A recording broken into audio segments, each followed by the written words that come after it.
Hey, what's going on, guys? Welcome back to Be Determined. Today we're going to be going over the Molten equipment set, but before we get into that, please make sure that you're subscribed. Thank you guys so much once again for 500 subs, but we're on our way to 1,000, so if you could help us reach our goal, be sure to do that. Also, we're still giving out the OG role in our Discord, so if you want to join that, there's a link in the description. All you have to do is join before we hit 1,000 subs, and you'll get the role. Alright, I appreciate you guys. Let's get into the video.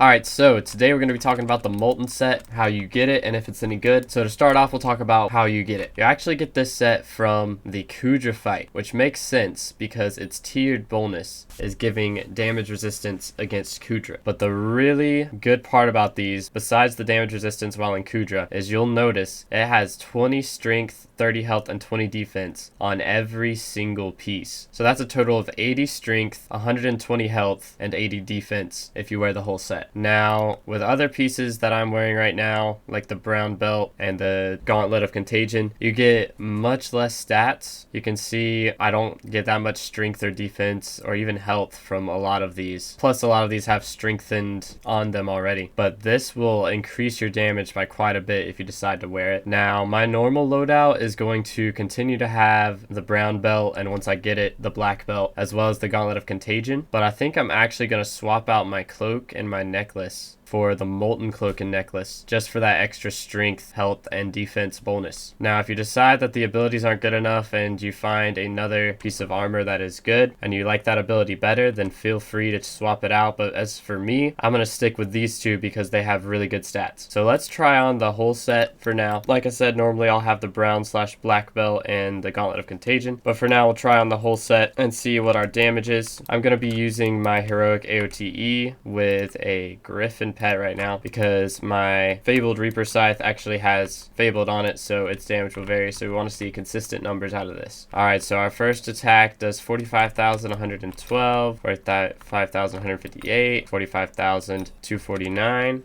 Alright, it seems to be stopping at 45,249, which is not too bad. Once we get our dominant stacks up, it should stay pretty consistent. 45,112, 112. Yeah, it's around 45,200 to 45,100. It seems to be. It does vary a little bit, and that's probably because of some talisman that I'm not thinking of, but you get the general idea. It's around the same damage every time. Now, if we swap off of this set and put our normal set on, we actually deal 42,598. So we're dealing about 2,000 less damage, about 2,500 less damage. So you can already see the damage difference just from not wearing the set versus wearing the set. And I haven't even put the strengthened reforge on it yet. Alright, now let's see if we can put the strengthened reforge on each piece of these. I do have quite a bit of money saved up now. I made some gauntlets of contagion and sold those, and some ancient cloaks, and those sold really quickly and really well, so that was nice. But to get the strengthened reforge, you go to low reforge stones, and then right here to the searing stone. So we are going to buy 4 of these. There we go. And then we're going to go to our private island and talk to Sarah here, put our molten pieces in, and take our strengthened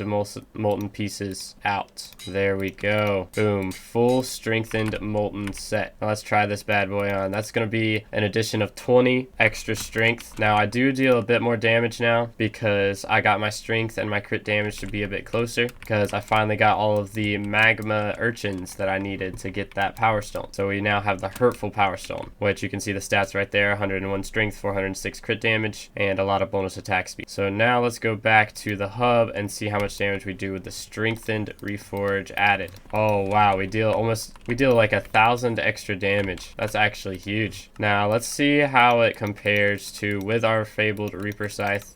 It'll be a little bit more wild with like the difference. So 27 and 275,000, 306,000. You can already see the difference. 290,000.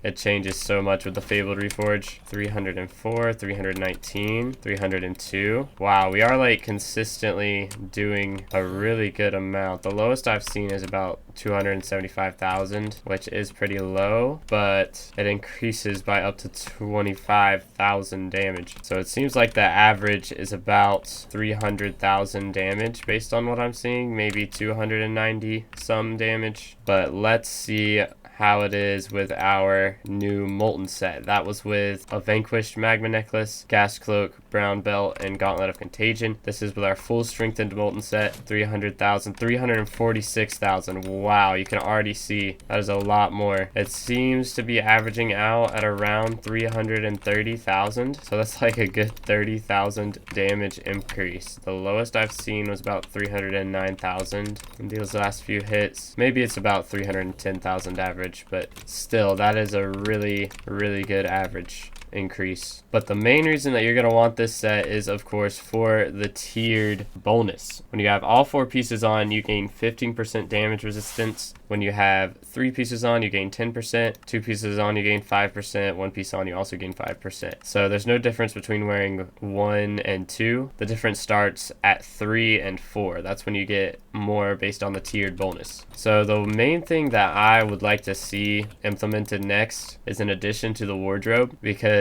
I think it would be good to be able to put your different equipments in different slots, because we talked about the ancient cloak last week. It's really only good for mining, so I think it'd be nice if I equipped my Divin set and it automatically equipped my ancient cloak as well. Let me know if you agree in the comments. So if you are planning on doing some Kudras and you're struggling, this set is of course going to be good with increasing your damage resistance, but as of right now, it is definitely not required to do Kudras. I've been doing Kudras for weeks without this set. What is really required for Kudra right now is having a good hype mage to help you out with clearing the mobs. That's really about all you need. Even for drop ships, there's actually a strategy that you can do with Jujubo and Terror Set that I'm going to show in another video later that will allow you to do it without a Terminator. But let's go and see if this set actually has any value in the museum, or if it's just like the rest of the Crimson Isles and its value is unknown. Alright, armor sets, Molten Set, there we go. Scroll all the way to the back, and armor set value unknown. Who would have guessed? Alright, well, I'm not actually going to leave this set in here because I will be using part of it. This is going to be my setup from now on: Brown Belt, Gauntlet of Contagion, Strengthened Molten Cloak, and Strengthened Molten Necklace. So that will increase my damage by quite a bit. I get 50 total strength there, whereas from this I got 10, so that's a 40 strength increase, so that'll be really nice. As for the rest of these pieces, I can actually finally put my full Vanquished set into the museum because I'm not using any of those pieces now, and its armor set value is still unknown, but that is pretty cool that we got the 290th creation of that. Very cool. But we will do a video very soon showing you guys the strategy for beating Kudra without a Terminator. So if you guys are hyped for that, please remember to leave a like. I'll see you guys in the next one. God bless.